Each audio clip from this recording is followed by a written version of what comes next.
This is Danielle Smith. She is sharp as a tack and just fun to watch.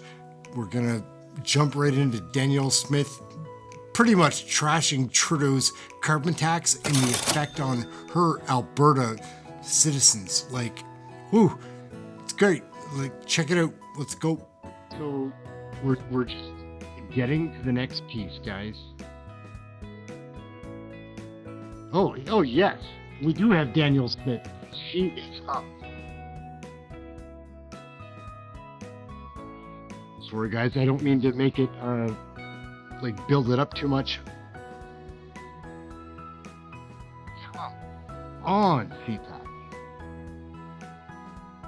Here we go. Time for that. I know how important that is to you. I'm here on behalf of Albertans and Canadians who are struggling with severe financial pressures. They're increasingly desperate because they're facing a cost of living crisis not seen in decades. Over the last 2 years, inflation and high interest rates have driven up prices on everything from food to gas to housing, things that Albertans rely on every single day. Families are being forced to make tough choices just to put food on the table. Businesses are having to make sacrifices to keep the lights on. Social services are under intense strain as more and more people reach out for help, many for the first time in their lives.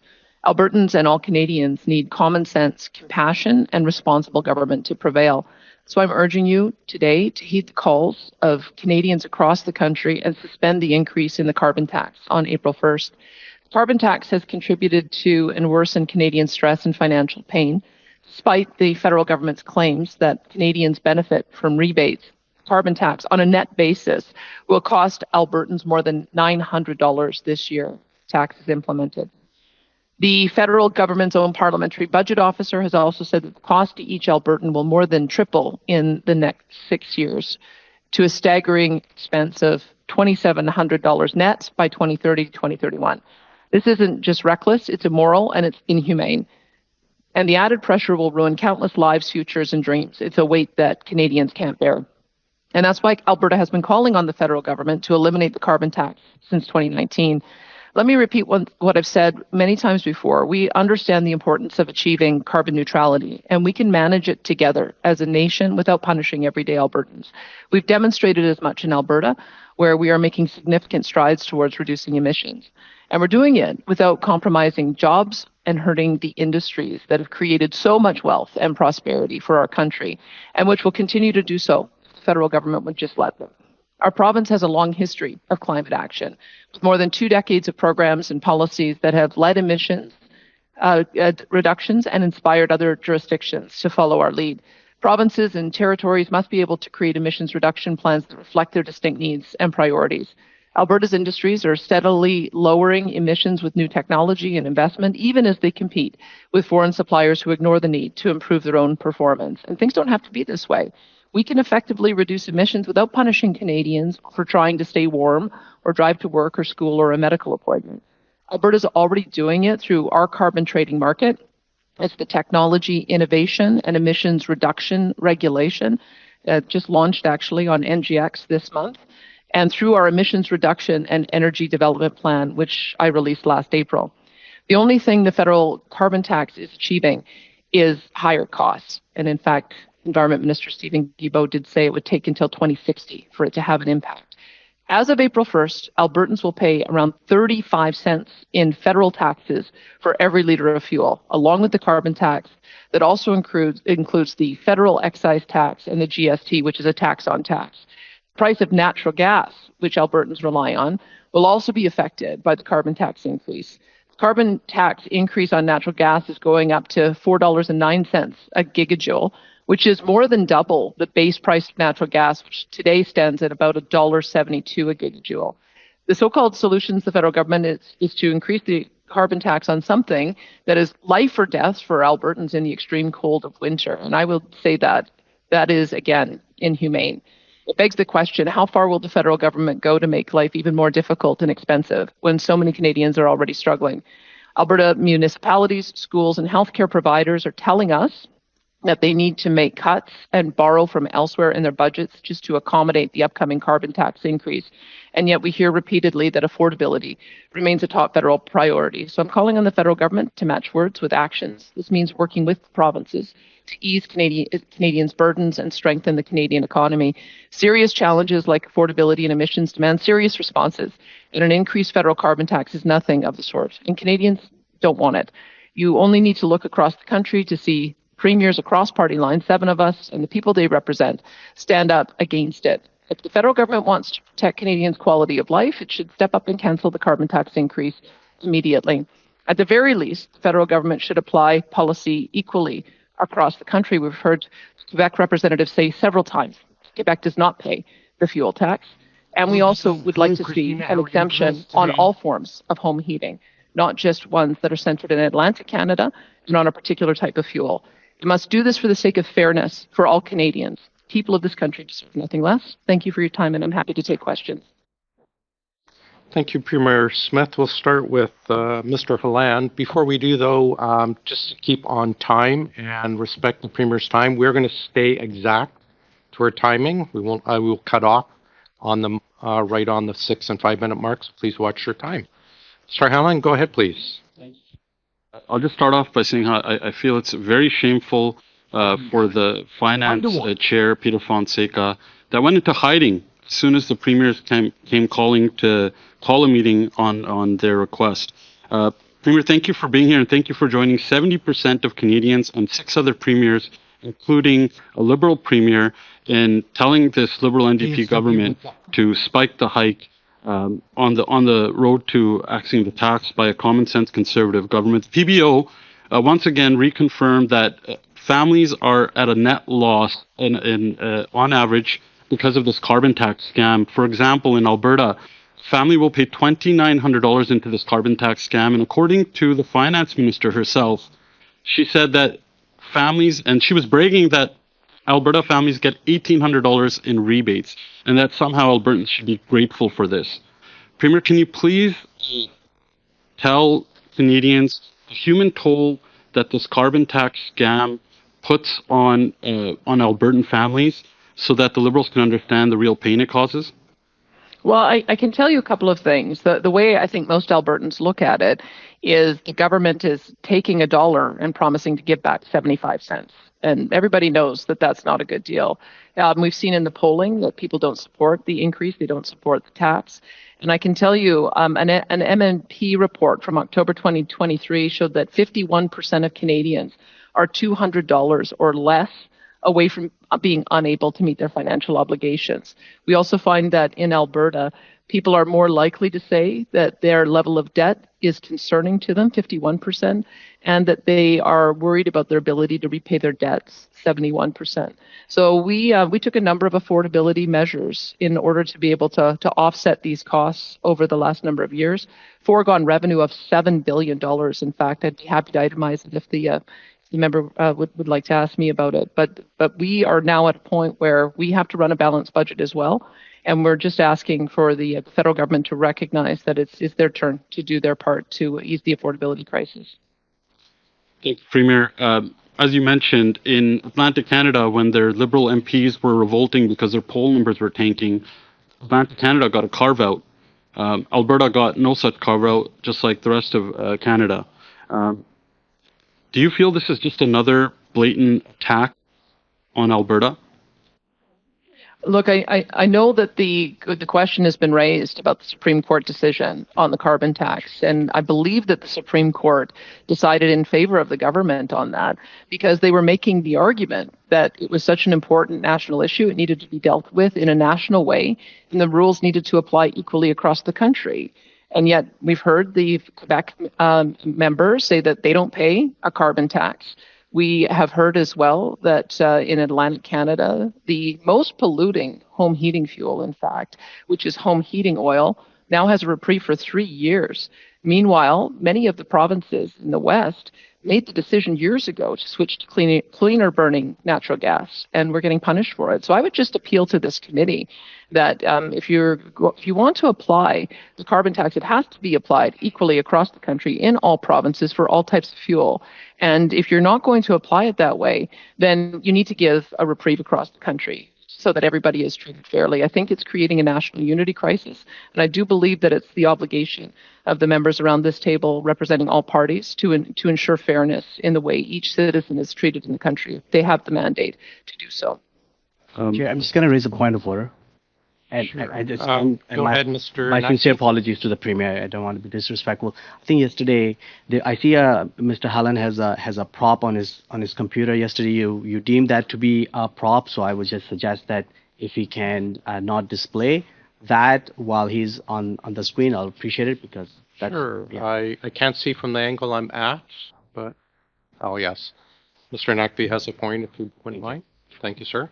Too bad the Liberals are triggered by a sticker. Once again, Premier, you know, when you talk about national unity crisis, I think of Stephen Guilbeault, who, as far as I know, is the only minister that has been in handcuffs and in an orange jumpsuit. Can you please speak a little bit about how dangerous his ideology is when it comes to our clean, responsible, low-carbon energy sector for Alberta and Canada's prosperity? I should just make sure the committee knows exactly why Stephen Guilbeault faced law problems. One was for the stunt he pulled on the CN Tower. The other was that he climbed on the roof of our Premier, Ralph Klein, when his wife Colleen was home, terrifying her. So you can imagine how Albertans feel that this is the person now responsible for enacting emissions policy. I would say that we've been able to work constructively with the federal government on a number of areas. They have worked with us on establishing a net zero petrochemical plant with Dow Chemical, a net zero hydrogen plant with Air Products. We're in the process of getting to the final finish line on a net zero cement plant with Heidelberg. They've worked with us on de Havilland to make sure that we've got water bombers being built, not only in our province, but will also help the rest of the country. So I don't want to say that it's uniformly negative, but the spirit of cooperative federalism means that you do not take unilateral action in an area of provincial jurisdiction. It means that you work collaboratively, and I think the court has chastised the federal government, led by, in this area, Stephen Guilbeault, on 2 occasions for that, the Impact Assessment Act as well as the plastics ban. The approach that I would like to see them take is to work collaboratively with us the way we have, not come through with a cap on a particular industry, oil and gas emissions, which they have announced, or a cap on methane, which they have announced, which will disproportionately impact our province. Their proposal for a net zero power grid outside the Constitution under Section 92 and clearly demonstrates they don't understand how our electricity market works. Net zero vehicles, having 20% vehicles being sold by 2026, we know that that will simply kill our auto sector. Premier, I apologize. I have to ask you to wrap up. Of course, those are just some examples, and not to mention that the minister doesn't seem to want to build roads. It's like he hasn't ever left downtown Montreal. It's a big country. Thank you very much, Premier. Thank you, Mr. Halland. Mr. Sousa, please, for 6 minutes. Thank you, Chair, and Premier, appreciate you being here, and I apologize for those earlier points of order. I just appreciate the conservative chair brought you here without consultation of this committee. Talk about main estimates, but now we're talking about something else completely different, which is meant for the Finance Committee. And yesterday we put forward a motion, the last motion, which the Conservative Chair did not allow us to pass. He adjourned, which made it very clear what the will of the committee was, notwithstanding the misinterpretation of an earlier motion. So I just wanted to preface that by saying to you that we appreciate you being here, but we also recognize the politics involved and the partisanship that's taking place. And can you advise us when will you contact to appear before this committee? Sure, I was contacted. We wrote a letter on March 26th asking to appear before the Finance Committee. No, the OGO committee. When were you approached to approach correct. OGO? After we'd written our letter, we were approached on the same day, March 26th, to appear before the committee. Thank you. Another item is the notion of reducing emissions in Canada and reducing emissions across all provinces, trying to make Canada competitive. You reaffirm very eloquently the initiatives that are being taken, not just in the province of Alberta, but everywhere, in respect to trying to be innovative, the green economy, to do things concurrently. We are still a big oil and gas country. We still net a lot of revenue and recognize the importance of that export. We also recognize the importance of making it cleaner where possible to get it through. And those are important initiatives. I worked out in Calgary for many years in the early 80s, did many of those from out east to work out west. And I appreciate the industry. However, for our kids' sake, for your sake, for all of our sake, we want to make Canada even better, notwithstanding. And in Ontario, where I had the privilege of representing for some months, years, I should say, as Minister of Finance, we also brought in the cap and trade system. Similar to Quebec, we're part of the Western Climate Initiative to be exempt from the federal alternative, to be competitive and reinvest dollar for dollar What's up, man? Industries while again being competitive. We have cement plants, we have a lot of things. As to you in Alberta, and you do trade. You've talked about some of the credits that you take advantage of. In Ontario was netting 1.5 billion or so in net earnings to be reinvested. And then a conservative government came in and did away with that to pick a fight with Justin Trudeau, the premier or the prime minister, on carbon tax when it was unnecessary. And here we have an opportunity to do things. I need to understand the incentive now that Alberta has been taking to innovate and bring forward all of these great reductions to emissions. Why are you doing that? Well, I should say that we showed leadership back in 2007 by setting the first price on carbon, I believe, in North America. And we've continued with our industrial carbon pricing ever since. It's been renamed to the Technology, Innovation, and Emissions Reduction program. And the way it works is that industry is expected to be able to meet a certain standard. If they are above that standard, they pay into the fund. And then we use the fund to be able to reduce emissions elsewhere. So since 2009, we have seen over $2 billion invested through emissions reduction Alberta. Yeah, those are fantastic. Why not expand it further? Like, why did you not take a step further? Because we all recognize the importance of pricing carbon. Do you believe pollution should be free? We have taken it further. We have asked for a recognition from ECCC to be able to acknowledge our tier program as being equivalent, and they did until 2030. And so we part of the way we did that is that we matched our increases with the federal increases. So by 2030, it'll go up to $170 on industrial emissions. We're talking today about retail emissions, and I look at those as being two totally different things. And I understand. Yeah, I appreciate. Sorry. It's my time. I also just want to say we also expanded it to include more. We included anyone under 2,000. My apologies. No, I appreciate what you're saying. And we do offer rebates as a result of the consumer spending so that they get more than they receive. About 8 out of 10 families get that benefit. On another note, in Ontario, we also were looking at providing a Ontario pension plan to supplement Canada pension, add to it. And the whole intent was to enhance, to make it even stronger. It's also a matter of unity. It's a matter of protecting all Canadians. You spoke at the start of talking about Albertans and Canadians for the nation's benefit. Can you explain what benefit there is to Albertans by withdrawing from CPP, creating more costs, and putting at risk their retirement?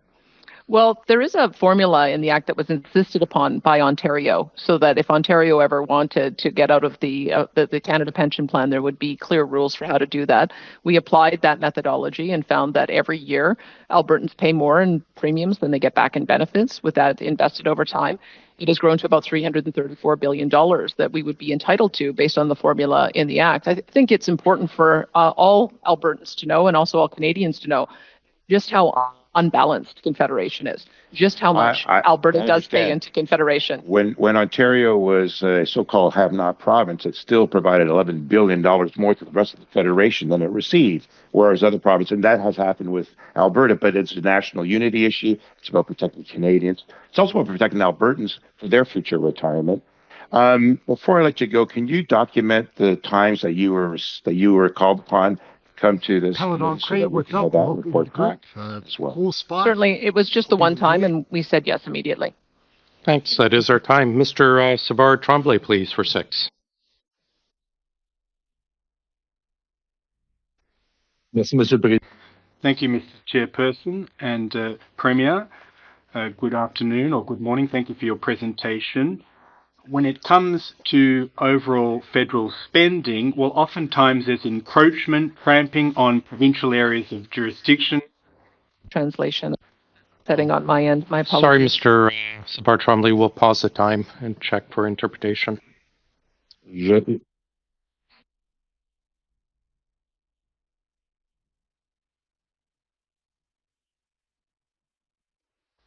Testing one. Change a sec- Testing 1, 2, 3. This is the English channel.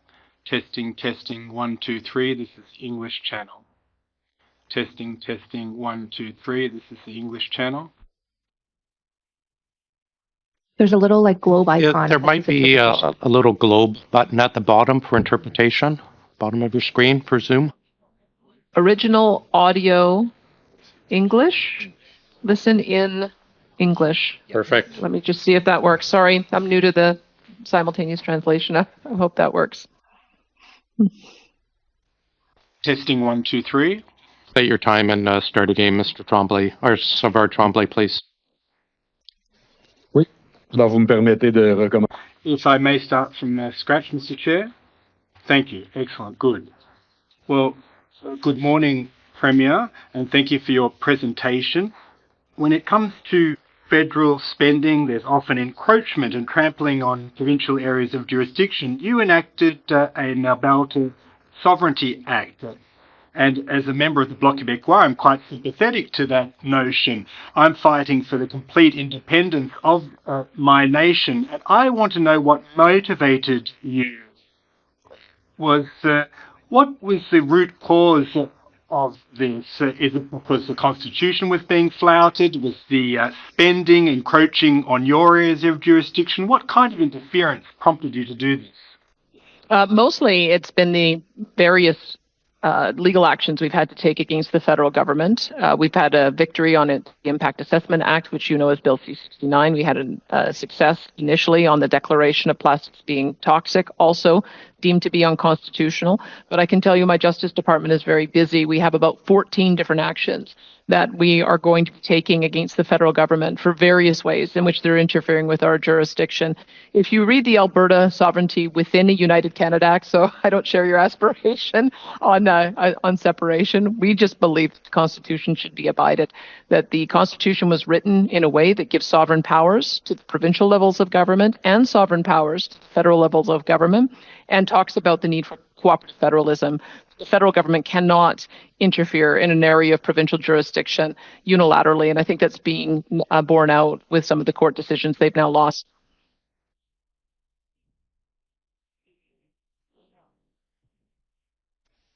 Parfait, je vous remercie. Thank you. Sorry about the lag. It's so that I can hear the interpretation. Well, listen, I know that we don't necessarily share the same aspirations. Hello, KCI. We did sign the Constitution in Quebec. At the very least, we'd like to be upheld. That would be at least something.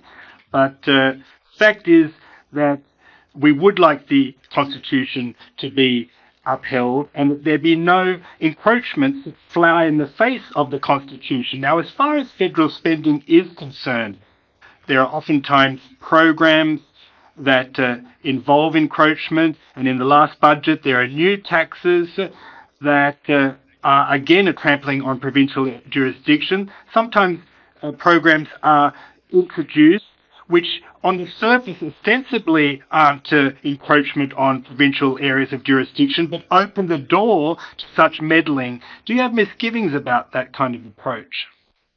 We certainly do, and in one way we've been inspired by Quebec, by your premier, in some of the policies that he has established to establish guardrails around provincial jurisdiction.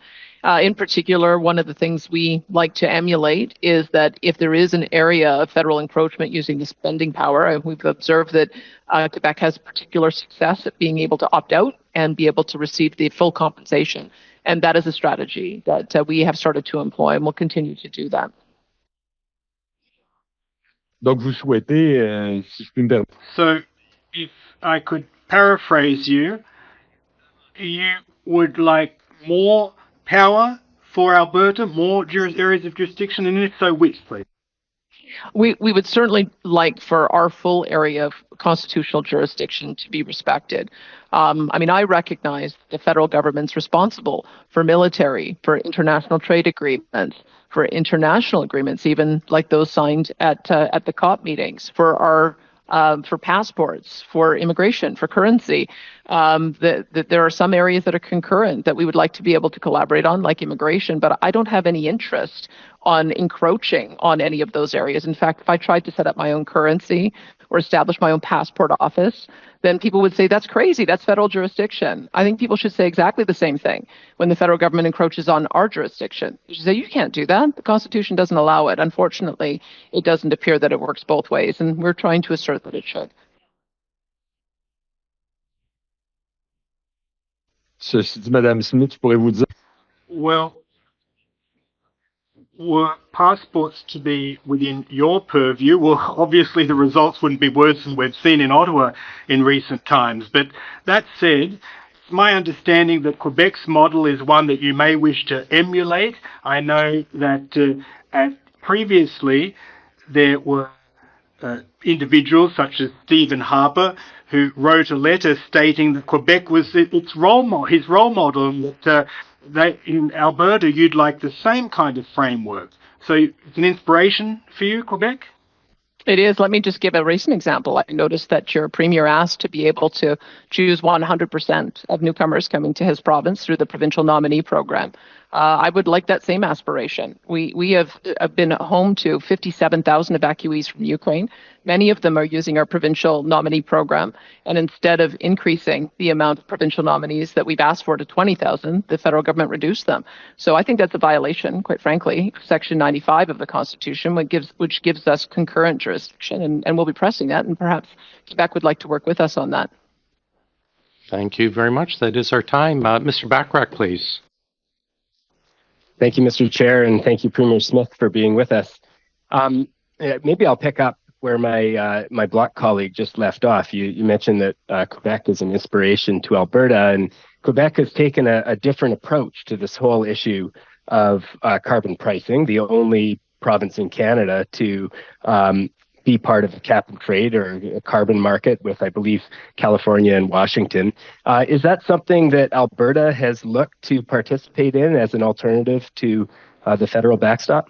I think that we have our own program. If I understand the Quebec program, there's 172 industrial outfits that operate under their cap and trade system. I believe actually ours is more expansive. I'm not sure of the total number, but we did have large emitters that were under the program. We just recently reduced the threshold so that anyone who emits, I believe it's more than 2,000 megatons a year, can also participate in our emissions reduction program. So if they are able to do better than the average in their industry, they will generate credits. Those credits can then be sold so that they can turn it into a revenue stream. So yes, we've modeled our industrial program similarly to Quebec.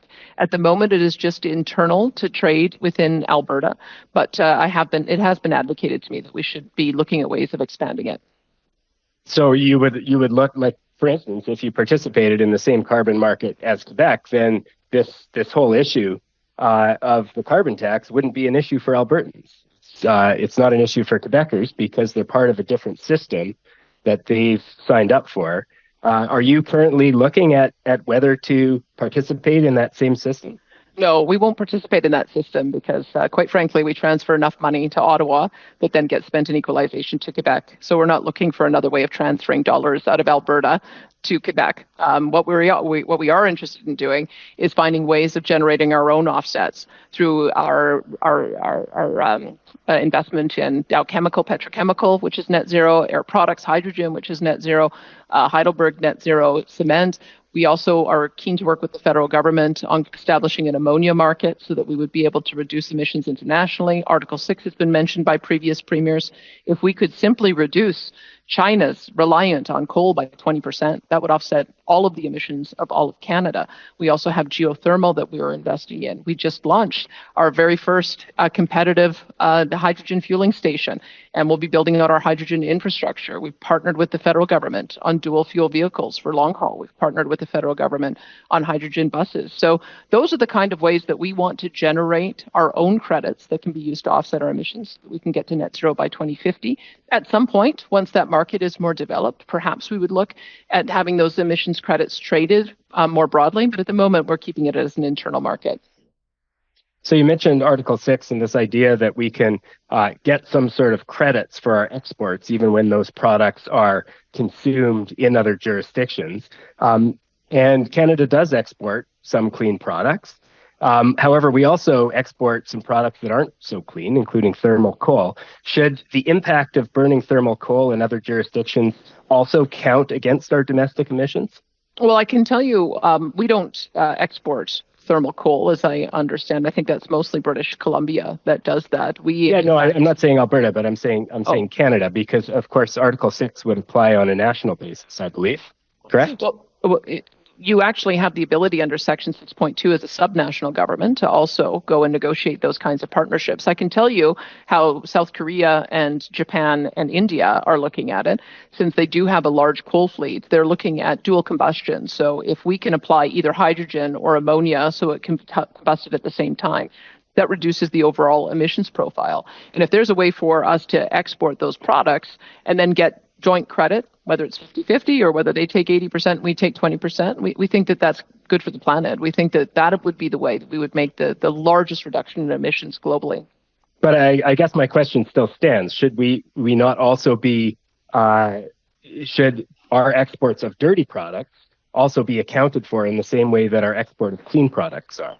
Look, it's a global market and it's a global problem, and we have to reduce global emissions. And the way I look at it is that if we can live up to the spirit of what we signed on to in COP28, which recognizes natural gas as a transition fuel, a vitally important transition fuel, then we'll be able to reduce the overall global emissions profile. I can tell you what countries like South Korea, Japan, and others tell us is that if they can't get those long-term supplies of things like LNG or ammonia, then they're just going to have more unabated coal that they bring on stream, which will actually increase overall emissions. So I would say that if in the spirit of looking at this as a global problem, understanding that there are interim measures that need to be taken, it seems to me that those are the kind of things that we should be partnering with our friends and allies on.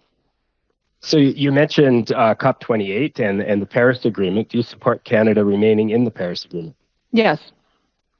And the Paris Agreement predominantly is focused on reducing domestic emissions. You mentioned Article 6, but at this point, Article 6 hasn't been used to provide credits for the export of energy products from our country. The largest part of the Paris Agreement is reducing domestic emissions. And in that challenge, we have a plan put forward by the government that you take issue with. Have you tabled an alternative proposal, as the Prime Minister has suggested, that would contribute to meeting the requirements of the Paris Agreement? Yes. Very brief answer. I apologize, Premier. Sure. My very first conversation with the Prime Minister was to tell him we were aligning with a 2050 target like our allies, and that I would produce an emissions reduction and energy development plan, which I did last April. And we've been working on a number of tables for how we will work on achieving some of those interim steps. Thank you, Premier. Thank you very much. Ms. Goodridge, please, for 5. Thank you, Mr. Chair, and thank you to the Premier for taking your time here today to stand up for Albertans. We've seen now country like Germany, Japan, and most recently Greece come asking the Prime Minister about LNG, and unfortunately his answer every single time seems to be there's no business case. I don't think he's correct. Can you give a bit of a snapshot as to what LNG would mean for our province? I can tell you what it would mean for our country, what it would mean for our partner, British Columbia, as well, what it would mean for First Nations who are increasingly developing LNG export facilities. We've been very supportive of our Indigenous communities being able to develop resources, take an equity stake, and be able to generate income. So, for instance, we have a $3 billion Alberta Indigenous Opportunities Corporation. I see that British Columbia has also established a $1 billion loan guarantee to allow nations to buy equity stakes in a variety of different projects. So, for instance, there's a 900 megawatt Cascades power plant that is Indigenous owned. We've got pipeline networks that are Indigenous owned. And so I'm very much looking forward to seeing the impact that will have. It's going to deliver $1.2 billion worth of revenue to our nations in Alberta. And I would encourage every province to do the same, as well as the national government to do the same. The value of natural gas right now is very low. It's $1.72 per gigajoule, as I was mentioning, but it becomes the base fuel for so many products that can be used in the transition. LNG and ammonia are the most stable ways to transport the hydrogen molecule. And so being able to do both of those, I think, opens up new markets as well as reduces emissions. We developed our Alberta Petrochemical Incentive Program, where we give a 12% rebate for anyone who uses natural gas as a feedstock fuel. It's part of the reason why Dow Chemical and Air Products have located in our industrial heartland. I should also mention that when we have done a survey of our pore space, we have the best pore space in the world for carbon capture, utilization, and storage, second only to Russia. And that is part of the reason, because we have an at-scale project that was done by Shell Quest, and we have an at-scale project for the carbon trunk line. We're immediately able to capture those CO2 emissions. The pore space we have, I'm told by my officials, is so large, could theoretically capture all of the emissions already produced by man so far. So we are very keen to make sure that natural gas, in the spirit of COP28, remains that transition fuel. So not only we can help ourselves, our Indigenous partners, the Canadian economy, but also our international partners. Thank you for that, Premier. So speaking of natural gas, we did see this winter a carve out for Atlantic Canadians on their home heating, but not for natural gas, which is how most of us here in Alberta heat their homes. Do you think that's fair? Not fair at all. In fact, when you look at how December, January, February, and March that we have the greatest need for natural gas. I noticed there's members on the committee from Ontario. Ontario also relies on natural gas principally for home heating. And most people would have been able to enjoy a break during this winter because natural gas is trading so low. But when you layer on a carbon tax that is twice the amount that people are paying for their base fuel, and it's itemized on our home heating bills, we see it, we feel it, especially since we know that home heating oil is about 1.25 times more intensive on CO2 emissions. To see that anyone who is using home heating oil with a higher emissions profile is able to get a 3-year break while we're suffering through the minus 35-degree winters that we often have. It's absolutely not fair. And I do think it is the obligation of the members of Parliament to ensure that fairness in application of federal policy applies to all products in all regions for all types of uses, and that's not happening. Yeah, I know it's truly unfortunate how asymmetrical the approach from the federal government has been on so many of these issues. The solution that the Prime Minister and his eco-activist minister brought forward were heat pumps, and as you know, I'm in Fort McMurray. Heat pumps don't work super well in minus 50. In fact, they don't really work in minus 20. Do you think heat pumps are a good solution for northern Alberta winters? They may work in some jurisdictions, but I can tell you in Alberta, my understanding is our insurance companies will not insure a home that only has a heat pump. It needs to have a secondary backup because, as you described, in most places of the province, it will routinely get below minus 30. If pipes freeze, it causes a major insurance wreck. And so they're just not practical in the extremely cold climate that we have in Alberta. Thank you. Thank you so much for your strong advocacy. Thank you very much. Mr. Kusmirchuk, go ahead. Thank you, Mr. Chair, and thank you so much, Premier, for being here with us today and having this important conversation. Affordability is absolutely at the center of everything that our federal government is doing, and I appreciate that you are part of that that work.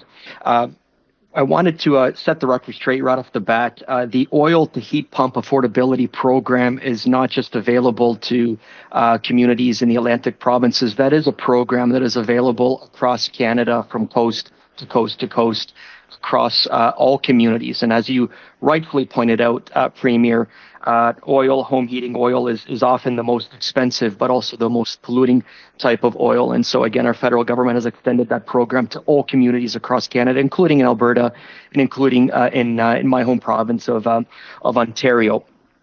Premier, I also wanted to highlight the fact that, again, I appreciate how the chair has unilaterally called these meetings and invited yourself and others to testify here because it is such an important meeting. But I just wanted to highlight the fact that it is interesting to me that out of the permanent Conservative members of this OGO committee, none have showed up other than the chair to ask questions of the Premier of Alberta, Premier of Saskatchewan, even though 3 of those permanent members are from Alberta and Saskatchewan. I wanted to highlight the irony of that as well too, and it is unfortunate. But nonetheless, those that are here are really keen on talking about affordability and about climate change, which are top priorities for this government. Premier, I am very concerned about the fact that you're here to talk about and raise your concerns about the carbon pricing, which will add 3 cents per liter on gas on April 1st. And yet at the same time on April 1st, Premier, you are raising the gas tax in your home province to 13 cents, increasing it by 4 cents.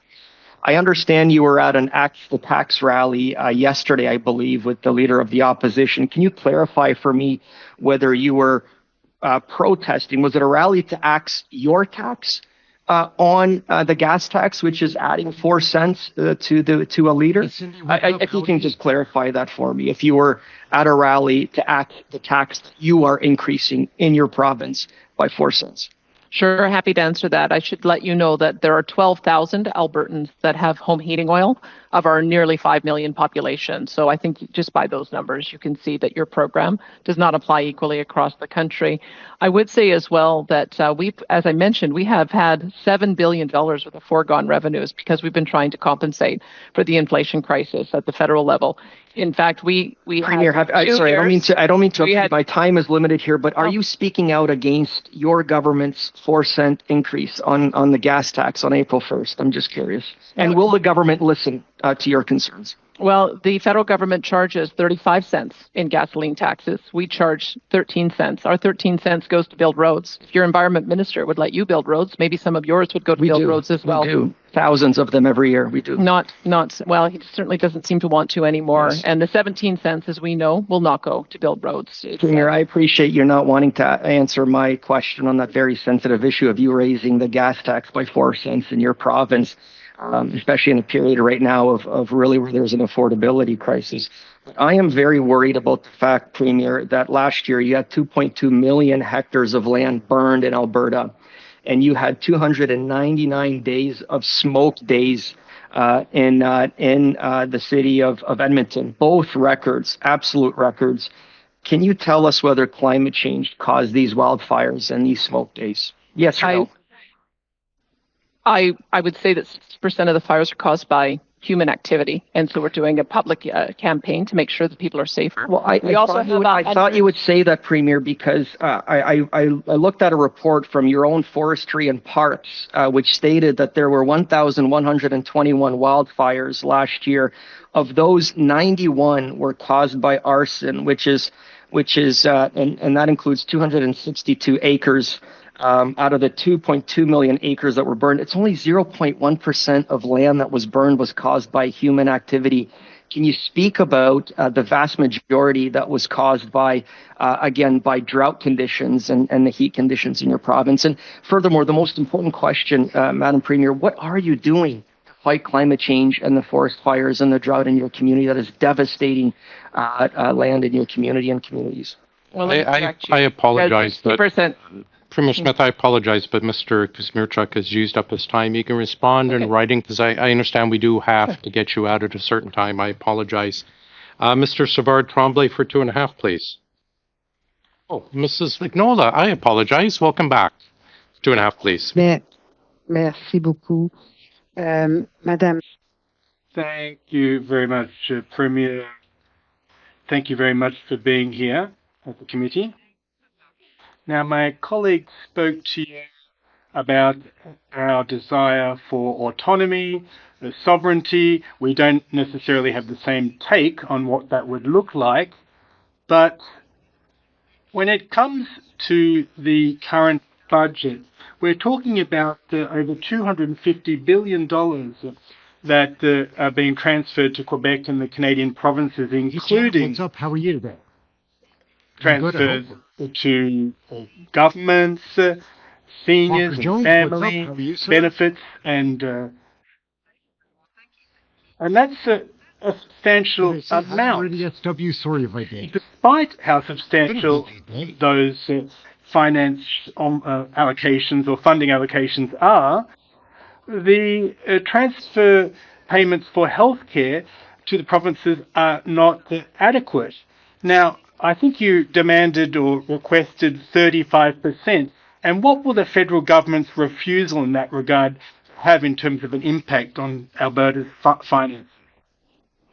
The way the program was initially drafted, it was supposed to be an equal cost sharing program. I think over time it developed to a 65-35% cost sharing program, and all the premiers advocated for the federal government to live up to that spirit. They didn't, but we have to make sure that we're providing health care regardless of whether the federal government wants to be a partner. So we're in the process of doing a major hiring of family doctors, nurse practitioners, so we can shore up our primary care system. We're working on getting alternative levels of care patients into appropriate facilities for continuing care, addiction treatment, mental health. And we're going to be expanding our surgical capacity. Those are the things we're going to do, regardless of whether the federal government wants to be an equal partner. Donc, je comprends que le poids. So I understand that this burden on Alberta's finances is getting bigger and bigger, and is that correct? I think it's the case for every province. I believe that when we first started being concerned about healthcare costs, it was consuming 20% of our budget. Now it's over 40%, and we still have the pressure of the baby boom population that is going to add not only surgical costs, but also long-term care costs. Plus, we're in the middle of a mental health and addiction crisis, so the pressures are going to continue. En effet. Mr. Backrack, go ahead, please, for 2.5. Thank you, Mr. Chair. Premier, previously you mentioned the government's decision to create a carve-out for Canadians who heat with home heating oil. And you mentioned the inequity of the way that was approached, and I think there's some agreement there. Our proposal was somewhat different, to give Canadians a break by taking the GST off all forms of home heating. Is that an approach that you would support, given that it would create equity and it would actually result in more savings for people right across the country, regardless of how they heat? I think it's a great idea, because then it would also remove the problem of the tax on tax that we have on both home heating costs as well as on price pumps. I think it would be a reasonable, just sort of reasonable compromise. And why do you think that the government, instead of doing that, chose the approach that they did? Well, I think they want to take credit for transferring back 75 cents on the dollar, thinking that people aren't going to notice that they took the dollar in the first place. And I guess I would look at it and I sort of question the approach. I kind of wonder what the Liberal members think is going to happen with those dollars. So they come back with $400. Do they think someone's going to go out and buy a $60,000 electric vehicle? Do they think they're going to put $10,000 of solar panels on their roof? Do they think that they're going to convert to geothermal, which costs $20,000? Like, if we want to make a real impact on the kind of vehicles people drive and the kind of heating that they use, those are substantially more investments that are going to be made than a token measure to rebate back tax. I think I would rather see other programs that would stimulate those kinds of choices. And you mentioned the emissions plan that you have tabled. Mm-hmm. Now, I assume that this is a commitment to reduce absolute emissions in Alberta over time towards this goal of 2050. In that plan, have you done an analysis of the cost per ton? Like, as I understand it, you're relying heavily on technologies that are not only expensive but aren't proven at scale. Has there been an analysis on the cost per ton relative to other approaches like the pricing approach that the federal government has taken? Well, I can tell you that we will have 3 net zero major industrial operations within the next 2 years. Air Products Hydrogen, the Dow Chemical, Petrochemical, Heidelberg Cement. Let me add Interpipeline as well, because they're going to be an ammonia project. And we do have at scale ability because our former Premier Ed Stelmach invested over $1 billion in building out Shell's Quest projects. Could firm out technology. It has now stored 11.5 billion metric tons of CO2, I believe, over in the question was very specifically on the cost per ton of those reductions. Is there an analysis that shows that using those approaches to reduce emissions on a cost per ton basis is less expensive for Canadians than the approach that the federal government has taken? Well, I can tell you, when I hear the federal environment minister say his approach won't work till 2060, and I've just given you 4 examples that will work within 2 years, it does seem to be that the outcome is what we should be looking at. And if we can get to a net zero outcome, that should be the goal. Thanks. That is our time. We'll have 2 last 4-minute rounds. Mr. Lawrence, go ahead, please. And thank you, Premier Smith, for being here Morning, today. it's great. Appreciate It's your fun to time. watch. My question will focus on the carbon tax and productivity. Little kind of boring. Of course, Canada is, as the Governor and Bank of Canada said, in a productivity crisis. One shining example, or exception, I might say, is Alberta. The average GDP, for example, per worker is about $50 per hour, I should say, about $50. In the energy sector in Alberta, it's $500. My concern is that the carbon tax and other actions by this federal government are putting sand in the gears of our economy and slowing down our productivity when we can least afford it. Would you share my concern? I do share the concern, and I can tell you that we have had to take a whole variety of measures in order to be able to assist our individuals so that households are able to manage through the inflation crisis that we're facing and have more dollars in their pocket in order so that they can go out and buy the things that they need to, so that we can keep the economy rolling. We had our fuel tax relief program, which I mentioned saved $2.3 billion because we took it off for 2 entire years. We re-indexed Asian income supports. We gave $20 million to food banks. We've reduced the increase year over year in auto insurance. We've re-indexed our personal income tax. We've supported post-secondary students with a cap on tuition increases. We've supported wage growth in the social sector. We've given rental supplementary supports. We've created an affordable housing plan that'll spend $8 billion over the next 3 years. We've reduced electricity costs through rebates at a cost of $500 per household, or $1 billion over the course of that. And we've given affordability payments of $100 per month for 6 months to our lowest income individuals at a cost of $625 million. All of these are to make sure that people have enough money in their pocket to be able to keep our economy going, because that lends itself to businesses being able to have the dollars they need so that they can make the investments they need to make so that they can improve productivity. It would be helpful if the federal government would stop making it so hard for people and did something equivalent to put the same amount of dollars in the pocket of consumers so that we could keep our economy going strong. Thank you very much, Premier Smith. And to prove that Ontarians can indeed share with Albertans, I'm going to split the rest of my time with Mr. Alon. Thank you, Mr. Lawrence. Premier, thanks again for being here and always standing up for Albertans. I'm interested to know, what are you hearing from our great Alberta ranchers, our farmers, our agri-food industry, and producers about this carbon tax scam? I can tell you they're very frustrated because they're producing food not only for us, but for the world. We know that we're not only in an energy security crisis, but a food security crisis. And if you talk to the grain growers, they'll tell you they are already a net negative business. So yes, they do have inputs, but they're reducing the amount of fertilizer they use and the inputs that they use. But their whole business model is capturing CO2 into the food products for export. When you talk to ranchers, it's the same approach, that ranchers do an amazing job managing biodiversity and our landscapes. Our landscapes in Alberta were created by millions of bison roaming on the lands. And because of that deep fescue, it captures the CO2, not only in the blades of grass, but then also deep into the root system, and also the microbes that are in the soil, increasing organic material. And none of that seems to be understood, is that that, in fact, our food producers are providing a service to the planet, not only providing a secure supply of food, but also in addressing some of these environmental issues. So they're very frustrated that every time they use an input, they get walloped with a tax, but they don't get the credit for the biodiversity offsets they provide. Thank you very much. Mr. Nakfi, go ahead, please, sir, for 4 minutes. You, Premier. Premier, you were speaking about affordability issues in Alberta and across the country.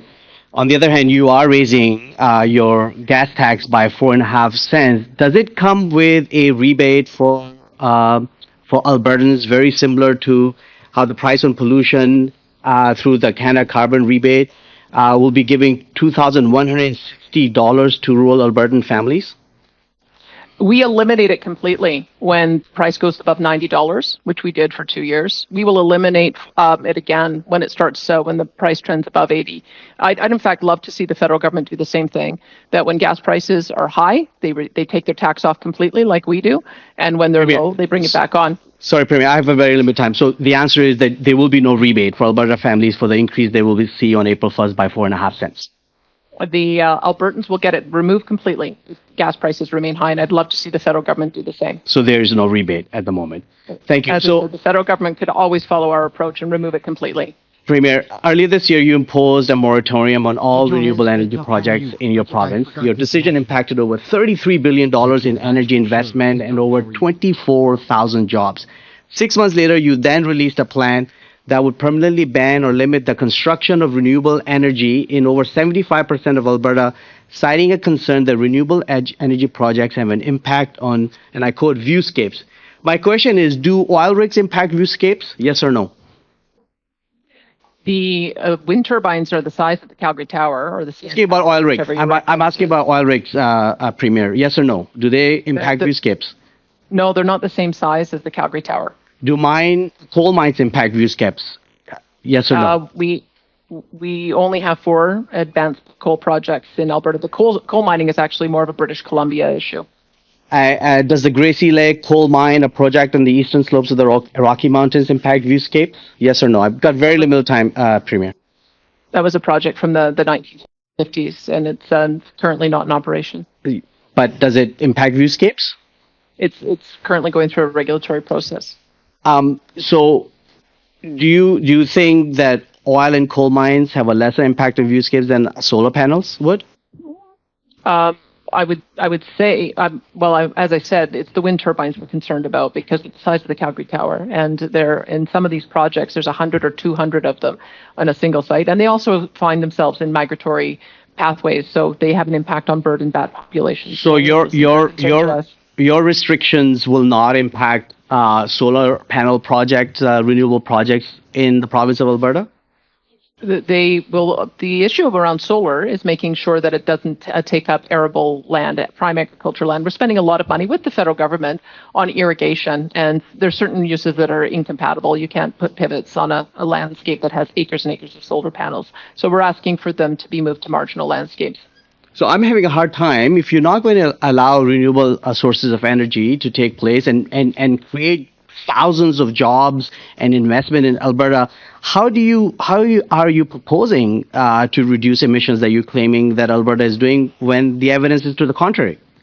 Well, the reason why we have so much solar and wind in our province is because we have a free market. You'll notice that there are many other jurisdictions that don't, so they don't have wind and solar. But the reason wind and solar make sense in our province is because there's natural gas backup. You can talk to any solar or wind provider, and they know that we need natural gas. Natural gas has a carbon tax on it. And so if you want to see more wind and solar, you should take the taxes off of the peaker plants that are going to back them up.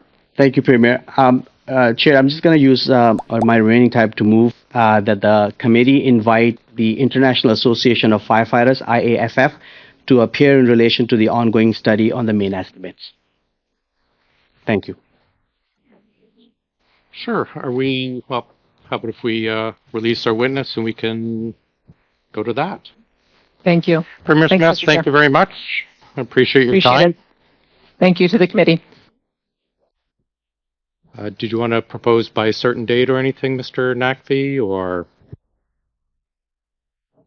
As soon as we should have them.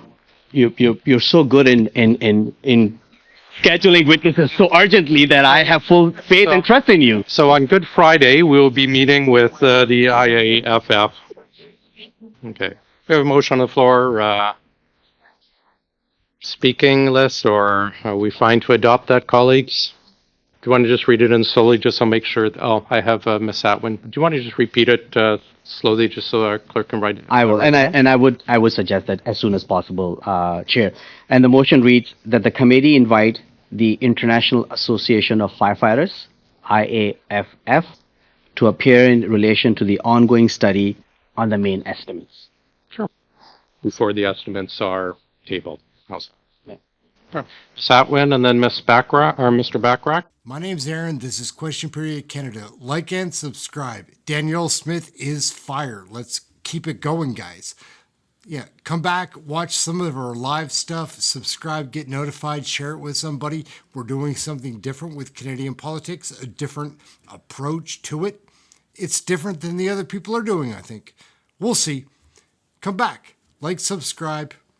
Thanks for watching. Have something healthy to eat. Remember to stay warm. We'll catch you next video.